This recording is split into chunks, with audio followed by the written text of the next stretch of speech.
Welcome, everyone. I'm Jane Elizabeth Brown, representing the Office of Alumni and Parent Engagement at Le Moyne College. Thank you all for joining us this afternoon. I'm pleased to have with us today Le Moyne College alumnus, Dr. Mike McGee, class of 1969.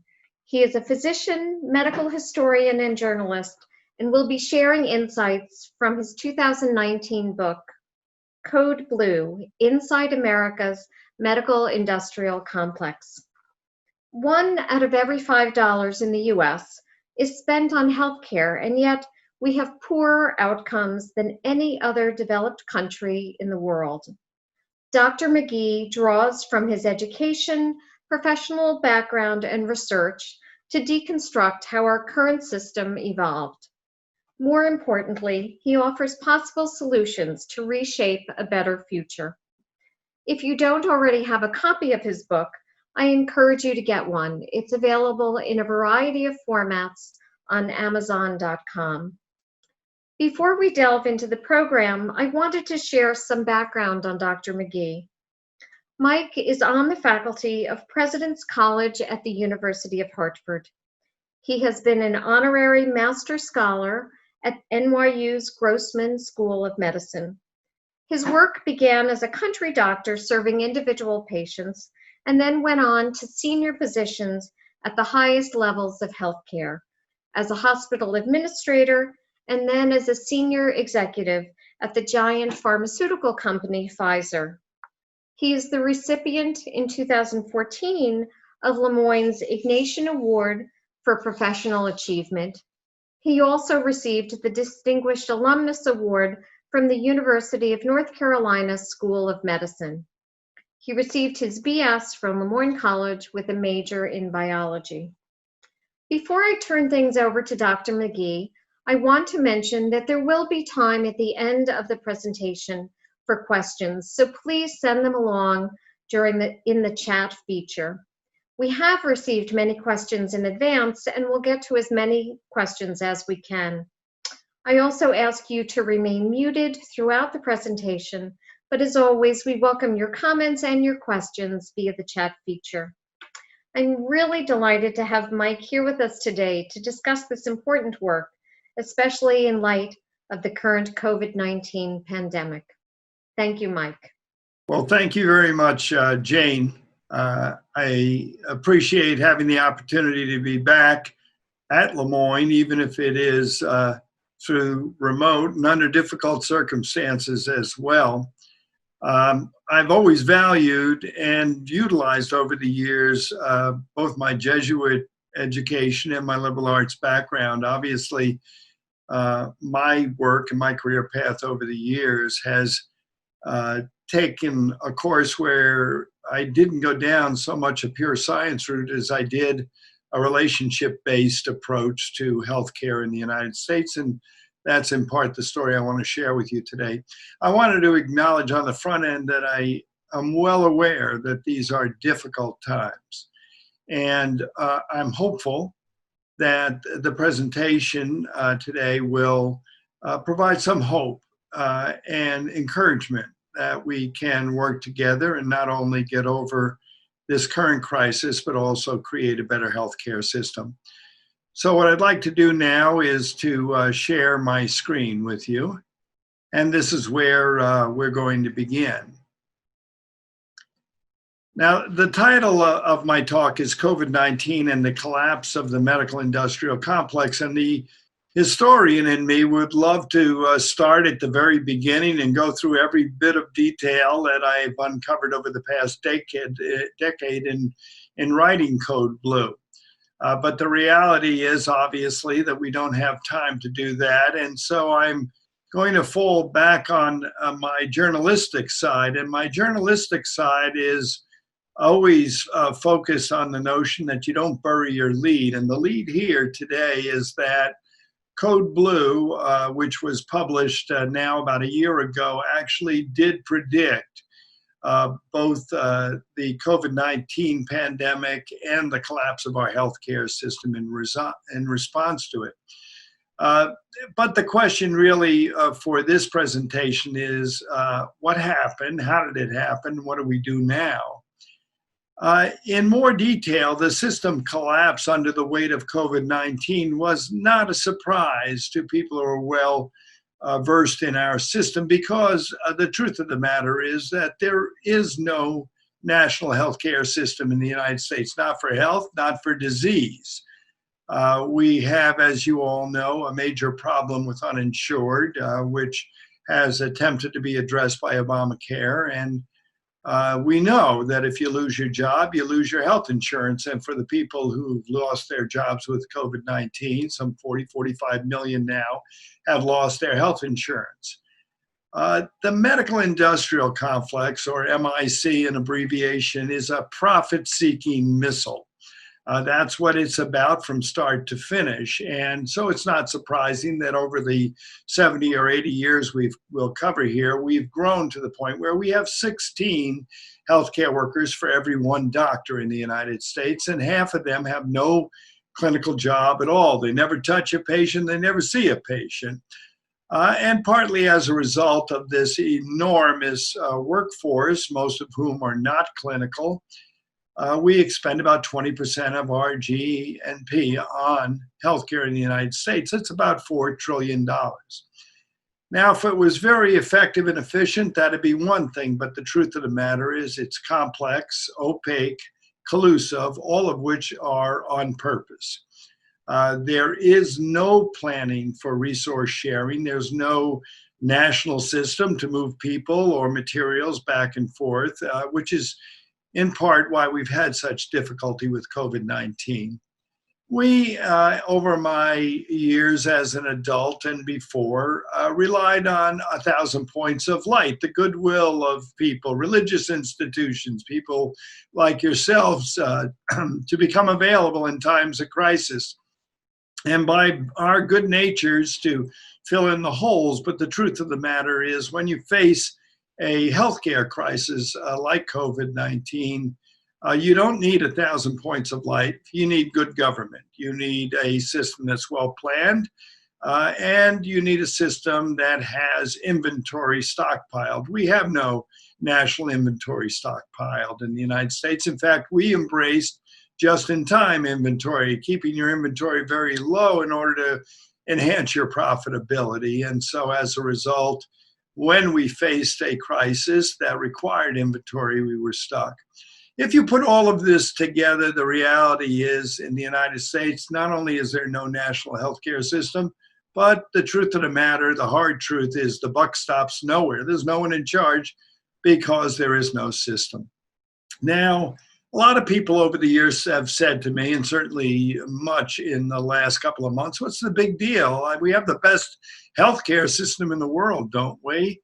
And the truth of the matter is we don't even come close. As I said, we spend about 1/5 of our gross domestic product. That's twice as much as any other developed nation. And study after study has shown that about $1 trillion of the $4 trillion we expend is wasted. In fact, Warren Buffett says that our healthcare system as it is a tapeworm on the American economy. If you look at any measures, and there are many, many of them that show the problems that we have, you'll find that although we expend a lot of money, we get shortchanged in quality. For example, American women are 3 times more likely to die in childbirth than comparator nations. Our children, age 1 to 5, are twice as likely to die needlessly. Our preventable deaths are at a level that is 68% higher than the best performing nations. The last time we counted, there were 440,000 avoidable hospital deaths in a single year. That makes avoidable hospital deaths the 3rd leading cause of death in America. And as you know, over 1/3 of our citizens are either uninsured and underinsured, and we're in the process now of adding 40 million to that number as a result of COVID-19. So where to begin this story? Well, let's begin right here. This is 1938. We have FDR, and there's recognition that the battle that he's about to enter in the next 3 or 4 years is going to be fought or decided by the quartermaster long before the shooting begins. That is to say, we need materials of war and we need manpower in order to enter the war. But as you all know, at the time, we were a strictly isolationist nation, and we had very little, and FDR had very few tools to even help out the British, which he really wanted to do. But the reality is his hands were largely tied. In spite of this, he began to mobilize at least weapons of war. That was his first step, industrialization and mobilization. And so, for example, he looked at something like the auto industry. He could see that they consumed about 80% of the rubber and 44% of the sheet steel and 34% of the lead. And he knew that if we were going to be helpful for the Allies in the future, he needed to mobilize and transform this industry. And there had to be some way of taking our industrial might and converting, for example, from 3,000 planes a year in 1939 to 300,000 planes by 1945. So he went and he spoke to industrialists throughout the country, and the thing that he kept hearing over and over and over again is, if you want American industry to perform, you must pay them for performance. And so that's exactly what he did. He opened up the federal coffers and the money began to pour out. But in addition to that, he chose winners and losers. Those who were cooperative, those who had industrial might, were the ones that were employed. And about 75% of the financing for industrial products of war went to just 56 corporations. In the period between 1940 and 1945, he doubled the gross domestic product. 79% of it, by the time we reached 1945, were federal dollars. And so what we see here, when we're just looking at weapons of war, is a massive influx of federal might and federal financing. Now, if it was a challenge to build weapons of wars to be helpful in the war that was going to come, as FDR knew it would, that problem was small compared to our manpower issues. The Germans in 1938 had 136 divisions and nearly 7 million soldiers. They were the #1 army in the world. The United States, in contrast, had roughly 500,000 soldiers. We had 5 small divisions. We were the 18th largest army worldwide. At the time, we had 1.5 million members of our armed forces. These were the ones that had enlisted in response to, obviously, a worsening world situation by 1941. But the rough numbers that FDR was working with was that he felt that by the time we fully engaged, we would need 16 million men in order to fight this war. And so the first thing he did was institute a draft, and 49 million were registered for that draft. Of that, 12 million reported for medical exams. But roughly 2 million of those 12 million were rejected in the process of these exams, and 1/3 of those were rejected on psychiatric means. Now, psychiatric back then was a broad definition. It included homosexuality, it included anyone who blinked twice, it included anyone who appeared to be in any way fragile. And yet, by the time D-Day came around, we had 16 million men. So how did that happen? Well, the reason why we rejected 1/3 of those for psychiatric terms, 2 million of the 12 million who were subjected to an examination as part of our draft, was that in World War I, as you see up in their left-hand corner, we lost large numbers of our soldiers to shell shock. And the feeling was we had been too liberal in running a draft for World War I. We had accepted too many frail soldiers, and as a result, they were non-productive for fighting force in World War I. So the thinking was by World War II that if we were more strict about the way that we enlisted them, if our exams were tougher when it came to neuropsychiatric issues, we would do better. But the reality was that when we engaged our very first tough battle in North Africa in Tunisia, General George Marshall, who was in charge of the troops, got the reports back, and there were 34% of the battle casualties, huge numbers of battle casualties, were neuropsychiatric. And since we had no tolerance for any frailty, all of these received a ticket immediately back home. And Marshall was left standing there saying, I'm not going to be able to win this war without soldiers. We have to find a way of creating productive soldiers. And so he decided that the solution to this was to put psychiatrists in the field. That is, the psychiatrists would be right near where the battle was engaged, and they would treat the soldiers who experienced any sort of shell shock and get them right back on the line as quickly as possible. Now, the problem with that idea was that we didn't have enough psychiatrists. And so George Marshall got a hold of his head of psychiatry, William Menninger of the famous Menninger Clinic, and he said, fix this. And the solution that Menninger came up with was a thing that he called forward psychiatry. And forward psychiatry meant that he would create a system whereby people who were trained to deliver psychiatric help were right there at the battlefield. And again, we didn't have enough people to do this. And so Menninger came up with this training program, a 1-month training program down in Texas called the 30-Day Wonder Program. And as you see down in the left-hand corner of this slide, that WPMMD, that's my father, William P. McGee. And he was one of those 30-day wonders. Now, what's interesting is if you go to YouTube today and you have the right URL, you can dial up the exact training films that my father saw back in Texas in 1943. And these training films involved an actor general and actor doctors and an actor clinic, and it included a system. As you can see in the middle of this slide, William Menninger believed that the first trick to treating psychiatric illnesses was to name them. And so he created this elaborate system, which laid out in this little booklet called Medical 203, the terror state, the reactive depression, the anxiety state. He defined constitutional psychopaths, mental misfits, neurotics. And this whole system was, if you can name it, you can treat it. So within this training film, if you watch it, what you'll find is that the beginnings of labeling psychiatric illnesses began right here with the 30-Day Wonder Program of William Menninger. And secondly, what you'll find is that the treatments that they lay out are barbiturates. In fact, in this training film, we're introduced to 7 different types of barbiturates and how to use them.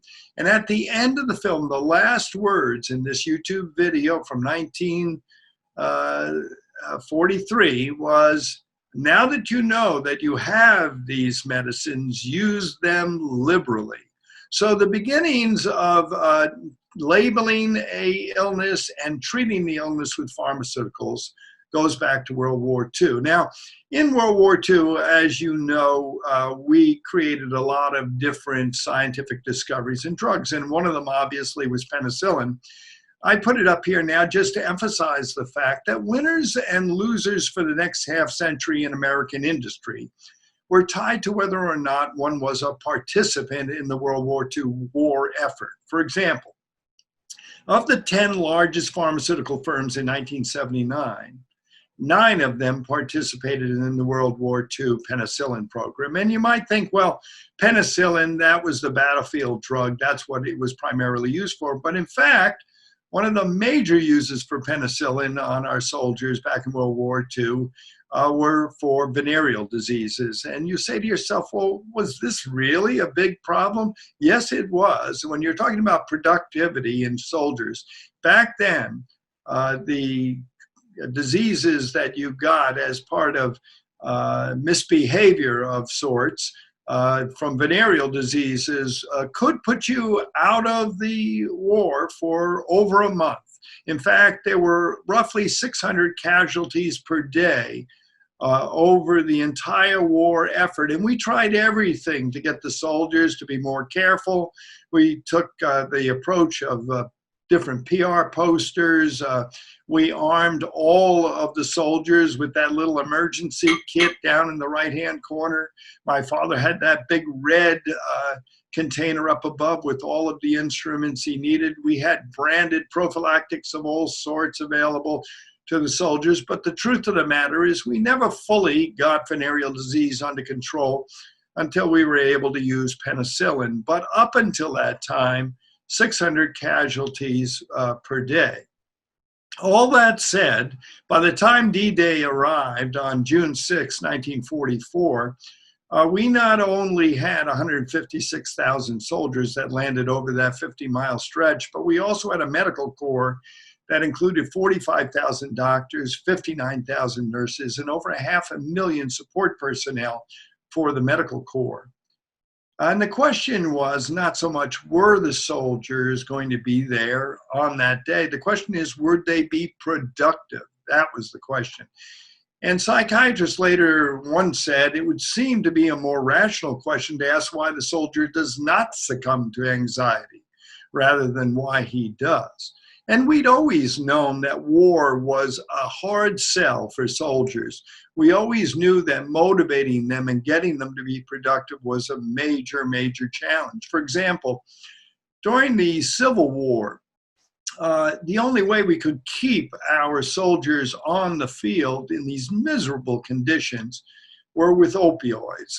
We created about 500,000 opioid addicts, and when we came home and the war was over and the Civil War was resolved, we ended up with having to absorb those addicts into our society. In World War I, we began to industrialize our response. For example, the original Morning Joe was the head of the Secretary of the Navy, Josephus Daniels, and he came up with this bright idea of eliminating the wine messes on the ships, and the sailors went nuts. And so as a result, he replaced it with coffee, but the problem was they couldn't keep up with brewed coffee. So he went to industry and he said, you got to provide me with a solution. And that solution that he came up with was instant coffee. About 37,000 pounds of it were consumed during World War I. Or let's take the General John Pershing. He famously said, you ask what we need to win this war, I answer tobacco as much as bullets.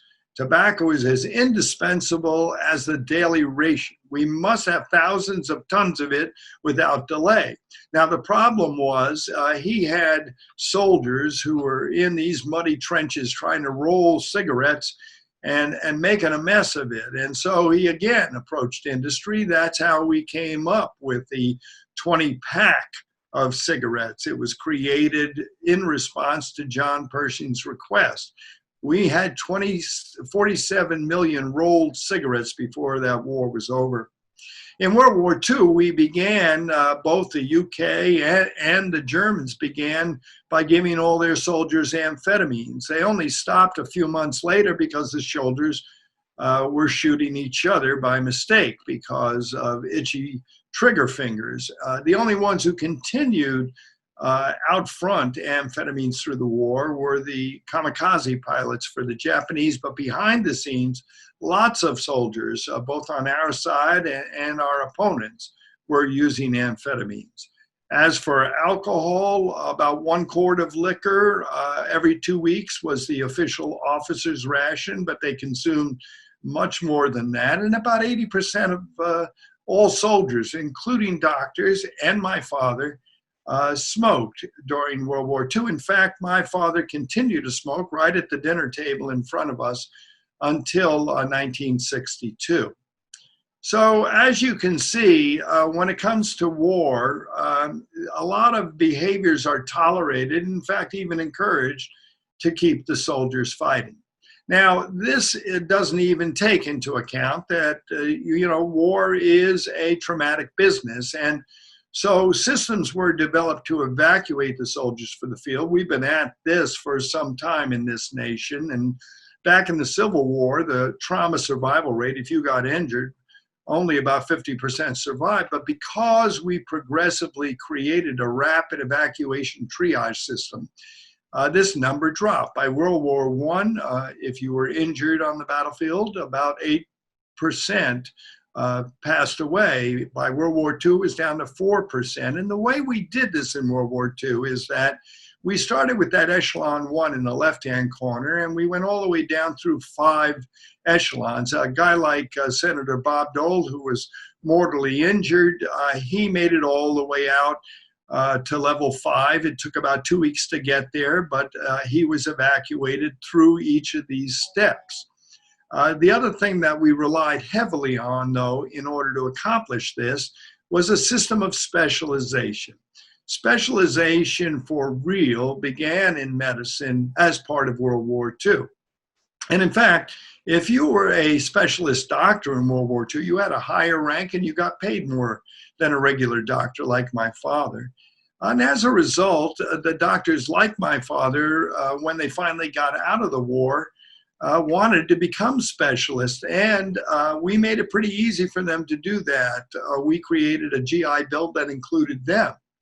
And so lots of people like my dad, when they came back from World War II, became specialists. The other thing that's noteworthy is if you look down in the left-hand corner here, what you'll find is some familiar faces. For example, there's William Menninger, the head of the psychiatric staff of the Army, but below him is a familiar face. That's Michael DeBakey. He was the head of the heart program. To the left, you've got Howard Rush and Hugh Morgan. These were big names in medicine in the 50s and 60s. They were the beginnings of specialized care in the United States, and they got their training right here in World War II. By the time we finished the war, there were 45,000 doctors and there were 60,000 nurses. Now, back in 1940, there were only 5,118 specialty slots for people like my father who wanted to become specialists. But by 1950, there were nearly 20,000 specialty positions, and people like my father took advantage of that. Now, the last piece in this puzzle in World War II is the military science side of this. Many of you may recognize this face. This is Vannevar Bush. He was called the General of Physics. In fact, he was the head of military science during World War II for FDR. And he was so famous that in 1942, he was placed on Time magazine. And inside of that article, the first heading said, "Meet the man who may win or lose the war." So a lot was riding on the performance of Vannevar Bush. And Vannevar Bush was pretty experienced by the time he took this role for FDR. He was in the middle of the medical industrial complex as it developed. He was at MIT and he was at Tufts. He was also an owner of what became Raytheon and Texas Instruments. He invented the cathode ray tube. He was one of the first people to imagine the mega computer that could be used for decoding.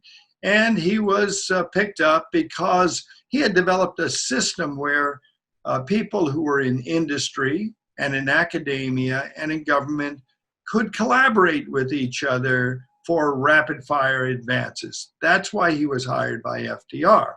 And his system was enormously successful. As you know, it was during World War II that we developed our blood program, our plasma program, our various different treatments, injectable morphine through a syringe, penicillin, and also on the mechanical side, the mass computers that decoded the radar systems, and in fact, the A-bomb. All of these were under Vannevar Bush's program.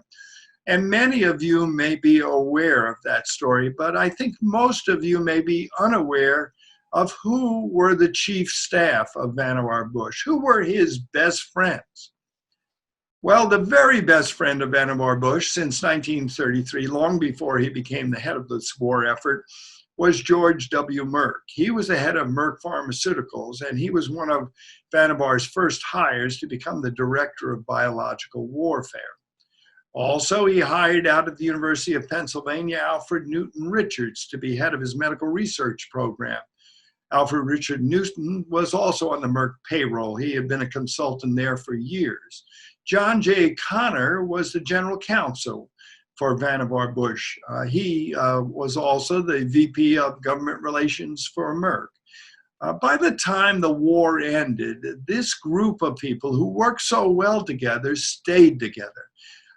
They didn't miss a beat. They all went to work for Merck. In fact, obviously, George Merck went back as CEO of the company, but Vannevar Bush became chairman of the board.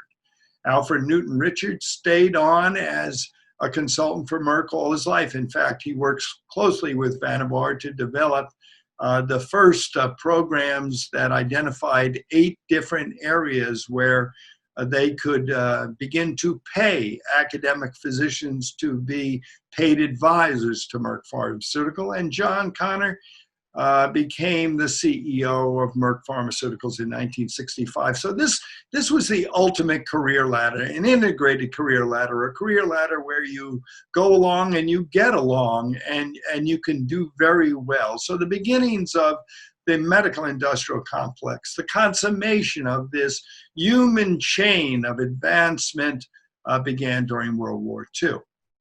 Now, the war ended and the physicians came home, where we had 11,000 doctors in the Army Medical Corps in 1942. When my father signed up, there were 45,000 by the time the war was ended. In 1948, 120,000 doctors stateside, and many of them wanting to become specialists. And so the big issue was specialty training. So we exploded the numbers of medical schools, the numbers of training programs in hospitals, and as you saw, we quadrupled the number of specialty training slots and paid for it with the GI Bill. As for the nurses, they did very well as well. In 1942, there were only 1,000 in the Army Nurses Corps, but by 1948, we had 150,000 statewide. And why did we grow nurses like this during World War II? Because, as one U.S. Army officer noted in Tunisia in that very first battle, he wrote back to George Marshall saying, the soldiers perform better when the nurses are around. And so we exploded the number of nurses. And here's the problem. The nurses then returned home. And where do nurses work in 1950? The place they work is in hospitals, but there weren't enough hospitals or hospital beds to employ all those nurses. And so we created the Hill-Burton Act, a commitment to create 4.5 beds per 1,000 population throughout America, rural, urban, everywhere. And we exploded the number of hospitals through the funding in the Hill-Burton Act.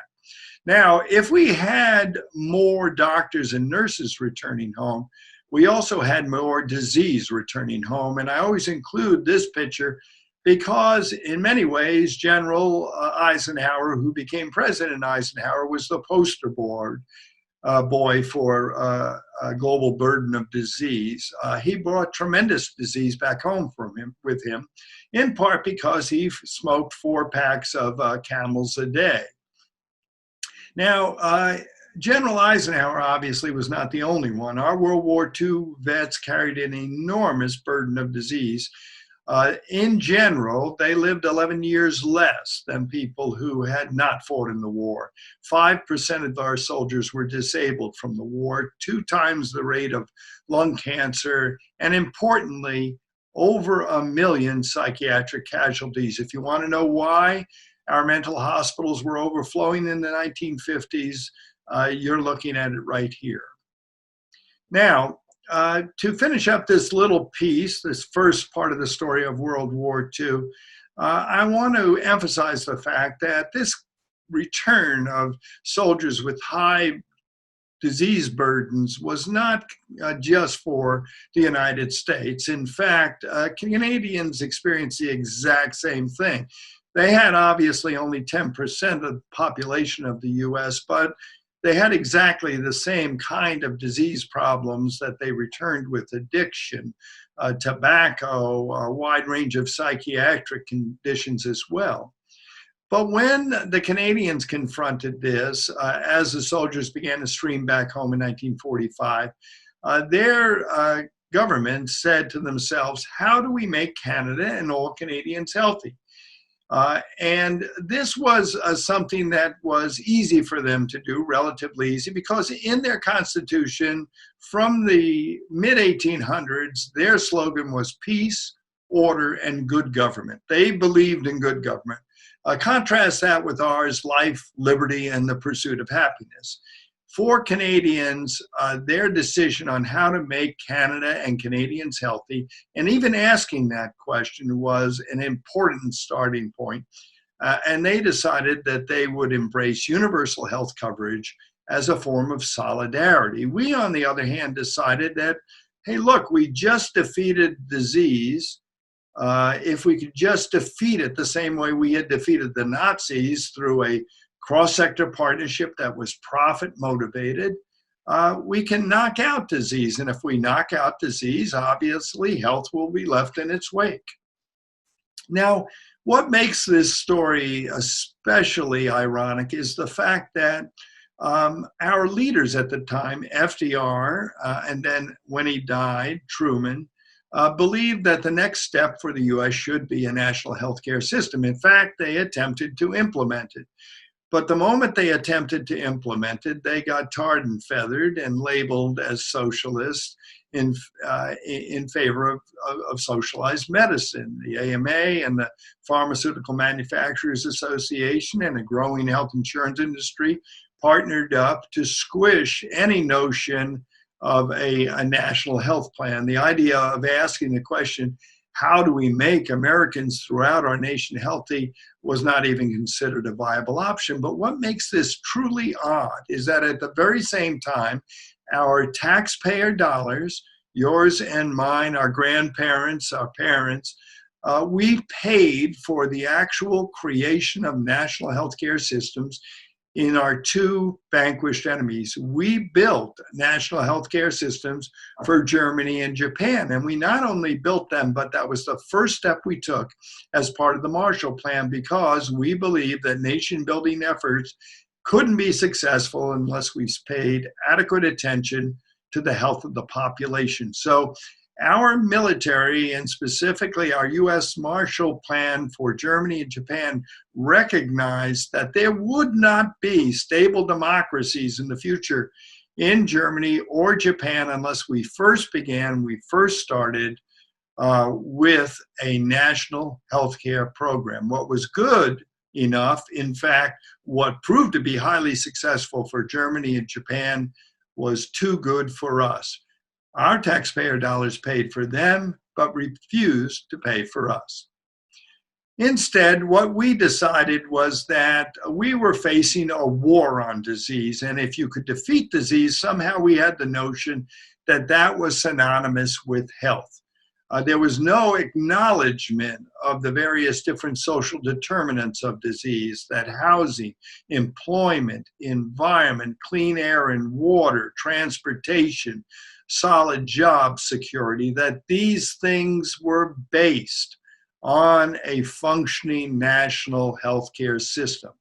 We recognized that for Germany and for Japan, that those were the starting points. Off of them, we built transportation, housing, food security, good job systems.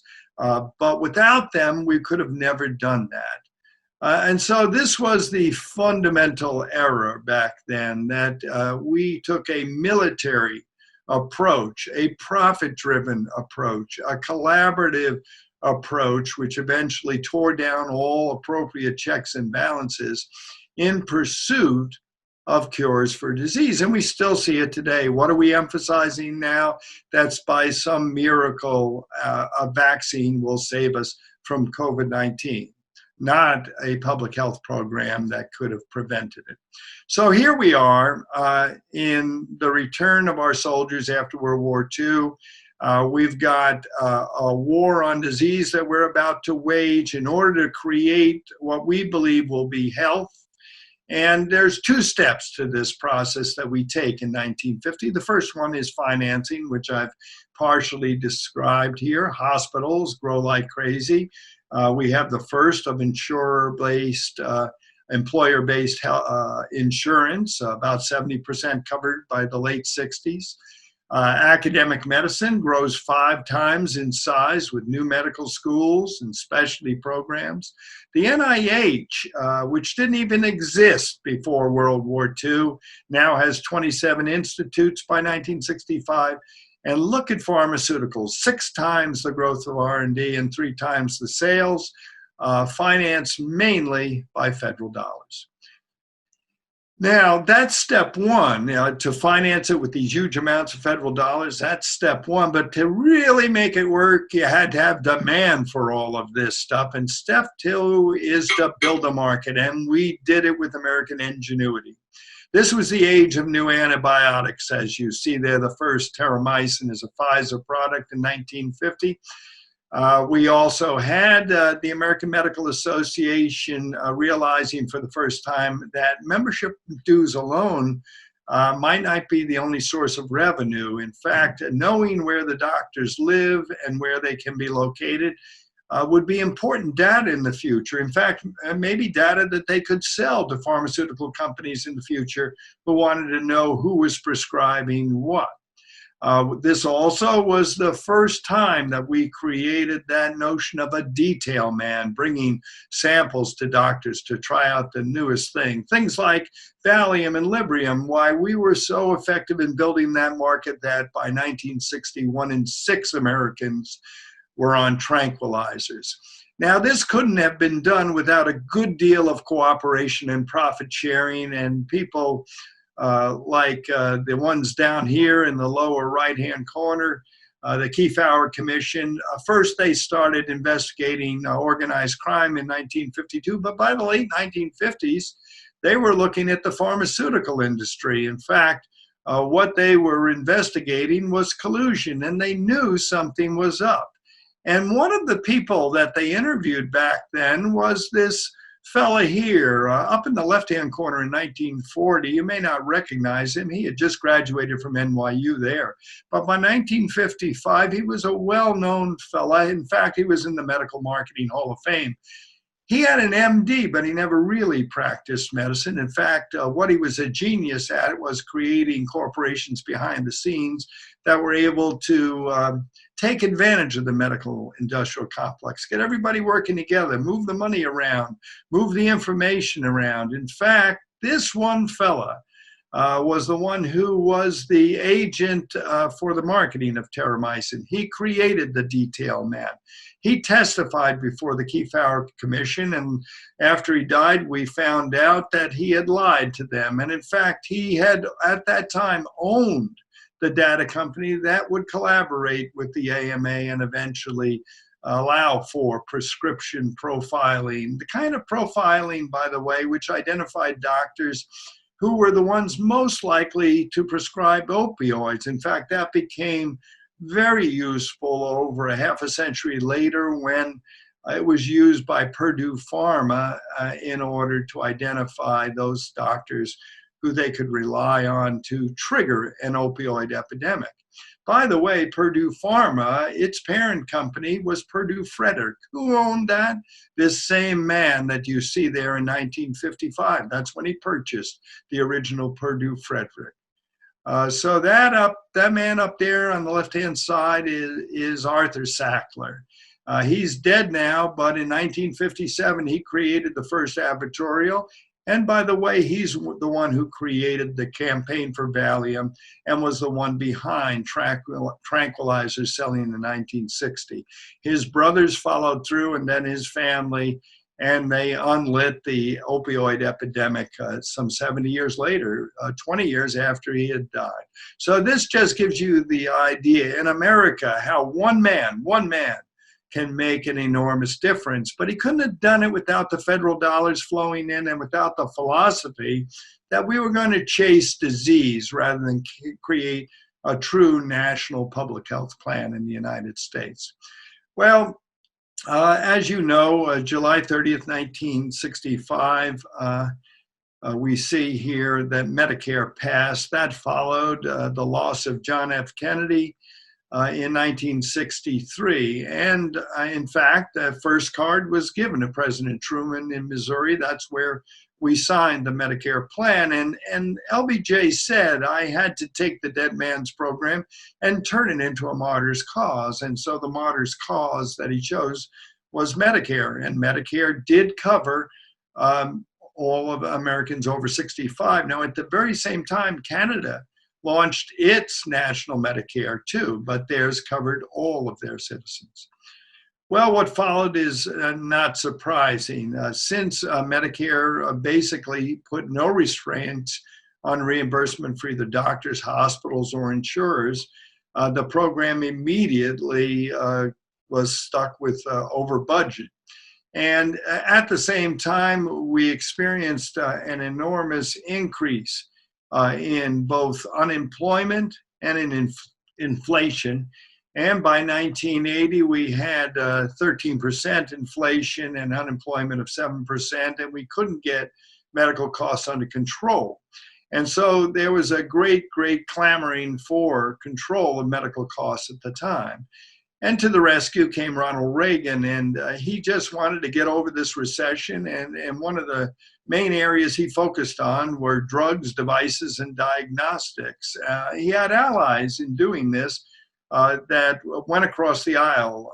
For example, the Bayh-Dole Act was Birch Bayh and Bob Dole, who were able to free up, at the time, 28,000 federal patents. And those patents then became available to both academic physicians and their institutions to collaborate with industry. And out of that, we saw a massive explosion in new business ventures and a beginning of the conversion of academic institutions to institutions who focused at least as much on patents and profits as they did on patients. Now, the story wouldn't be complete if I didn't reveal that at the very same time, going roughly unnoticed, was the move toward data. Back in 1964, two pharmacists in Lowell, Mass. had a single store which they realized was heavily dependent on data. They said to themselves, if we understand who's purchasing what, that can become very valuable in the future. Well, within 1 decade, they went from 1 store to 300 stores and 100 million in sales, and that became CVS. At the very same time, there was one small physician practice in the Twin Cities, and the head of that practice was a guy named Paul Elwood, and he was advising Richard Nixon at the time, and he realized as well that data would be king. He wanted to control costs, and his idea, the Health Maintenance Organization, or HMO, never quite did that, but it sure did put a spotlight on data, and United Health Group became the leader over the next half century in the sale of data and the use of it to be profitable. Out of those two systems came coding changes and coding complexity that resulted in a massive increase in employers in the United States under healthcare, 16 for every 1 doctor. But what really lit a fire was in 1997, we approved direct-to-consumer advertising, the only nation in the world, developed nation, that allowed that at the time. And as a result, we were creating the market. If you build it, they will come. And we were able to tell people, go see your doctor, and create products that they might not even know that they needed at the time. Now, again, we've been chasing this notion of beating back disease for a long time. We've had multiple wars on cancer that have failed. And we're always looking for a silver bullet or a silver lining. And in the late 1990s, this was it. We decoded the human genome, and as you see here, that was a joint venture between Craig Venter and Francis Collins. Collins at the NIH, Craig Venter was an entrepreneur. He cracked the code, and immediately the pharmaceutical industry thought, this is it. We're going to have tailored drugs. We're going to have amazing new discoveries. But a funny thing happened. The entire pharma industry entering into the new millennium stalled for over a decade. And there was nothing they could do to make the thing change. They were stuck with no new products, and the other products were going off patent. How are they going to survive a decade of no new products? And the answer was they were going to expand healthcare coverage for the drugs that they did have. And so you see in the 2002 election, pharma alone spent $78 million, over 600 lobbyists during that election, and Bush is elected. And out of Bush comes Medicare Part D, and the reason he's able to make it happen is private insurers administer the program. There are no price negotiations allowed. There's no reimportation of drugs from Canada or elsewhere. And as E.J. Dionne said way back in 2003 in the Washington Post, how do you know that this bill is such a great deal for the drug companies and the HMOs? Well, on word of an agreement last week, their share prices soared. Now, the hidden story in Medicare Part D is that Bush and pharma and the others who supported this program had a lot of help from a fellow right here, Bill Novelli. He had been the CEO of Porter Novelli, the health marketing giant, for years, and he had become CEO of the AARP. And he was approached by United Healthcare, and they said, look, if you help us get this Medicare Part D enacted, we'll offer you the unique partnership for all AARP members, and we will split the profits with you for Medicare Part D for all AARP. You'll have a revenue stream beyond your membership dues. And that's exactly what happened. Well, we're getting near the end of this story for now, or at least this shortened story. And what we see here is that the Affordable Care Act under President Obama required, again, deal making to get it over the line. They cut deals, profitable deals for the hospitals, for the doctors, for the insurers for sure. Same type of protections that they had begun with in Medicare Part D because, President Obama realized unless he cut these industries in on the front end, he was going to get nowhere fast. Now, a lot of people ask me, well, did he really accomplish anything? And I said, yes, he accomplished a great deal. He has accomplished a great deal with the Affordable Care Act. If you remember, there was no national will to ensure all Americans before Obamacare. And yet now 70% and more believe that universal health care is a right of being an American. There was no basic benefit package before Obamacare. The belief that, small programs that have fake coverage are adequate. No, it was the basic benefit package as defined by Obamacare that created requirements under a full-fledged insurance plan. There was certainly no emphasis on pre-existing conditions before we began. And it was Obama who pushed for Medicaid expansion, which now has expanded to roughly 4/5 of the nations, and it's growing and has done a lot of good. Now, that being said, the reality was, following the passage of Affordable Care Act, we faced a decade of litigation trying to kill this program. The Republican states largely boycotted Medicaid. Some had the courage, like in Ohio, and others, most of them didn't, but have begun now. And lastly, if you want to know the reality is that the using of Obamacare and Affordable Care helped empower first the Republicans and then Trump. But it's also empowering Biden now in his campaign where he's saying, let's move on, let's finish the job. So I would say on the whole, Obamacare for me is a starting point. It's mainly a starting point and something that we probably can build off of. And a lot of the work in terms of insurance for all, basic benefit package, pre-existing condition was hard fought and should be rewarded. So let's finish with this next slide, next two slides. I know it looks terribly busy. Stick with me on this for a second. I want you just look at the three checked reds. What I'm showing you here is the parentage of the mega corporate pharmacy benefit management companies. The PBM is not a company to push pills. That's a misnomer. It is a company to push data. It is a way of controlling who's receiving what and to secretly share profits amongst the various members of the medical industrial complex. When it first began, the first three PBMs were created by United Healthcare, CVS, and Merck Pharmaceuticals. Now, the other thing I want you to focus on now are the three yellow stars. These are the three companies that exist today that control over 80% of the PBM marketplace. And you can see their parentage. There's Optum, Express Scripts, and CVS Caremark. It is through these companies that we have lost control over all pricing and insurance and, in fact, distribution of devices and medical products.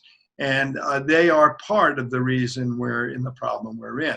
Now, the last slide here simply shows you why it's important that the pharmacy benefit management companies be confronted at this time in our history. Of the Fortune 500's top 25 companies, 6 of those 25 are PBM companies or are middlemen for the PBMs, as you see here. Optum, CVS, Caremark, Express Scripts, and the middleman, Amerisource, Cardinal Health, and McKesson. How do they make so much money? They don't make it by filling your prescriptions, I can tell you that. They make it by data mining, by sales and marketing, by distribution, by billing in tiers, by exclusions, by kickbacks, legal kickbacks. And so what Sackler envisioned way back in 1950, that if you controlled the data, the movement of information, and if you could keep it opaque, and if you could deal in your partners, and if you could form these types of ventures without any patient knowing it, you could become very, very rich in a hurry. And the last thing I want to show you is down there, the AMA. We think of it as a membership organization, and it is, but you should be aware that over 50% of the revenue that the AMA receives is from data products, and that the ability to enable companies like Purdue Pharma with both data and credibility helped fuel the opioid epidemic. The bottom line is that in this conspiracy, everyone is in on the deal except for the patient. So here we are in the middle of a pandemic, and as Ralph Waldo Emerson said, in each pause, I hear the call. So he was optimistic that we could learn something during a crisis. And I would say that from this quick travel through 70 or 80 years of history, what I want to leave you with is we have never asked the question, how do we make America and Americans healthy? And so we should not be surprised that we have no system to address either health or disease at this moment. What we do know is this. Number one, we need universality coverage for all. Number two, we need to strategically plan. We need a multi-year national health priority system. We need efficiency and streamlined payments and annual budgets and oversight. We need transparency, no direct-to-consumer ads anymore, no kickbacks, no data profiteering and sales of databases that are our information that somebody else is making profit over. And we need local delivery of care. This is not about taking the care away from doctors and hospitals, but it is about simplifying the system. It is about getting profiteers out from the middle of things. It is about separating the stream between profit-seeking research and hands-on patient care. These are two very different things.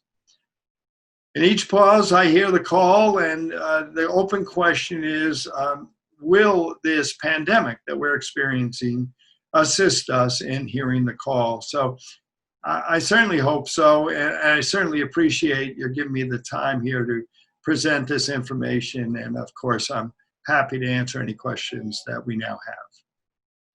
Mike, thank you so much. That was really a fascinating presentation. Since we are already over time, I think perhaps we'll limit it to one of the questions that came in advance. And this is from Chi Kim asking, what do you feel is the most important action step that needs to be taken to start enacting widespread change?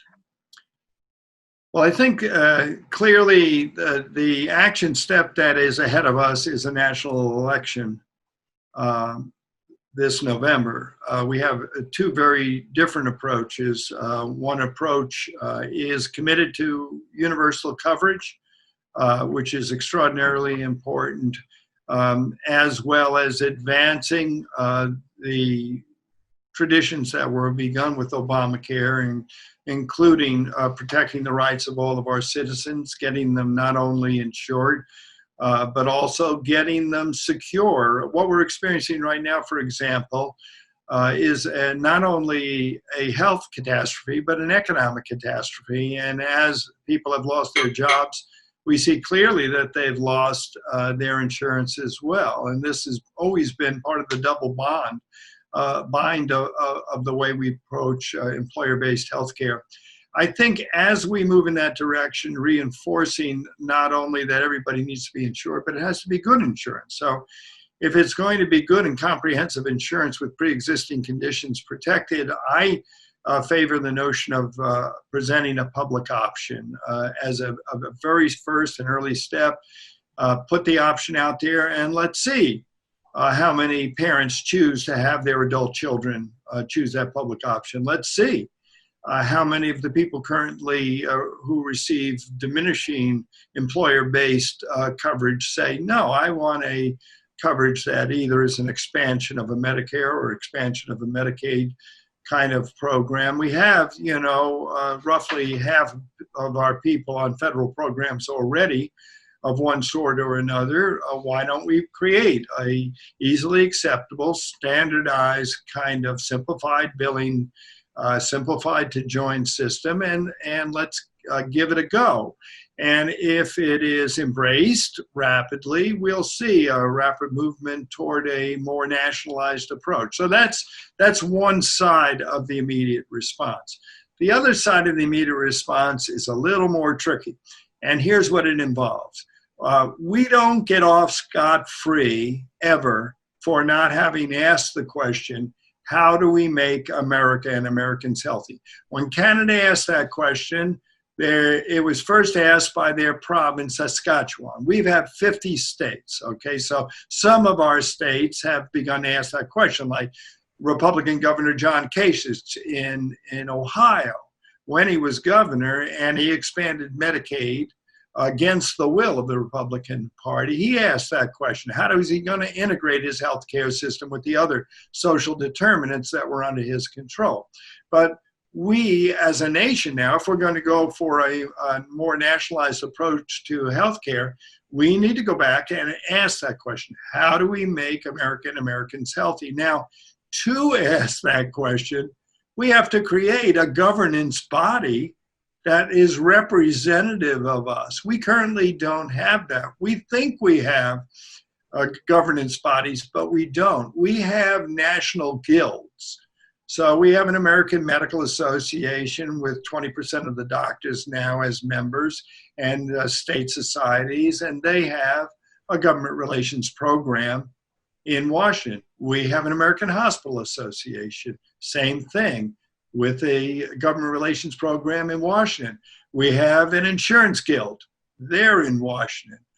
We have a group of advocacy people who are funded by pharmaceutical companies, they're in Washington. We have pharma in Washington.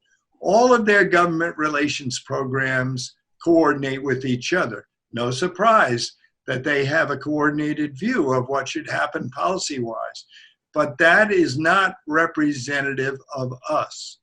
We have to figure out who's going to run our national health care system. Where will those people come from? Will they come from public health backgrounds, from our public health schools? Will they come from hospitals? Will they come from the medical tradition? Will they come from will one of them be a physician's assistant? Who will run the system? Once we choose that body and we authorize that body, we then have to do the hard work to answer the question, how do you make Americans healthy? We can have our states actually implement the systems, but we have to decide what is important to us, how will it be funded from taxes. Once that gets rolling, we'll be more in a position to move. But in the meantime, I would say, get rid of direct-to-consumer advertising tomorrow. Begin to use reference pricing to set proper pricing for our pharmaceuticals. Move aggressively to offer an option to employer-based insurance and let the for-profit insurers become supplementary insurers, not primary insurers. Let's move our national healthcare system into a primary position and let the insurance companies become secondary insurers. Then people say to me, what's going to happen to all these people who have jobs within this industry who are doing all this coding that you say is not necessary? And my answer is, we've got a lot of work to do in this country that has been deferred up to now. We've got work in housing. We've got work in nutrition. We've got work in transportation. We've got work in job security. We've got work in the environment and clean air and water. Look at Flint, for God's sakes. We've got lots of work that needs to be done. So let's shift the resources and the people over to those determinants of health, and let us begin in earnest to do what Canada did. When Canada began in 1945, Saskatchewan lit the fire. It took 10 years for that to spread to a nationwide question in 1955 in Canada. How will we make Canadians healthy? It took 10 more years till 1965 for them to come up with their governance structure. So we're not going to be able to do this overnight, but if we begin by logical, targeted extensions, put in the checks and balances that have been eliminated, get rid of nonsensical stuff like direct-to-consumer advertising, which we could do overnight, we can begin to move on this thing. I don't think it's going to take 10 years, but it's not going to take 6 months either. It's going to take us a good 5 years to move toward something that we're proud of as an American healthcare system, but I think it's doable. Mike, thank you for that. I mean, this was just such a fascinating conversation. It's generated so many wonderful comments in the chat and certainly lots of questions. And certainly those are wise words for us to end on. On behalf of Lemoyne College and the Alumni Engagement Office, I'd like to extend our gratitude to Mike McGee for joining us today. We're all leaving this webcast more informed and enlightened, especially given the current health crisis. We hope that your insights will help to better inform public policy in the future. And as I listened to the presentation today, I couldn't help but think this is really the hallmark of a Jesuit education, to have someone who is able to blend the science with the humanist perspective and bringing in social science as well. So thank you very much for that. Well, thank you. I also want to thank you, the participants, for tuning in today. You'll receive a follow-up email with a link to the recording as well as additional resources. And before we wrap up, I want to remind you that our next webinar will be in 2 weeks. It will be on Tuesday, August 11th at 1 p.m., a different time, with our own Professor Emily Ledgerwood from Lemoyne and a Lemoyne alumnus and PhD candidate in microbiology and immunology, Mike Lutz, from the class of 2016. We hope you stay well. We hope you have a wonderful afternoon, and we look forward to having you on our virtual programs in the future. Take care. Bye-bye. Thank you.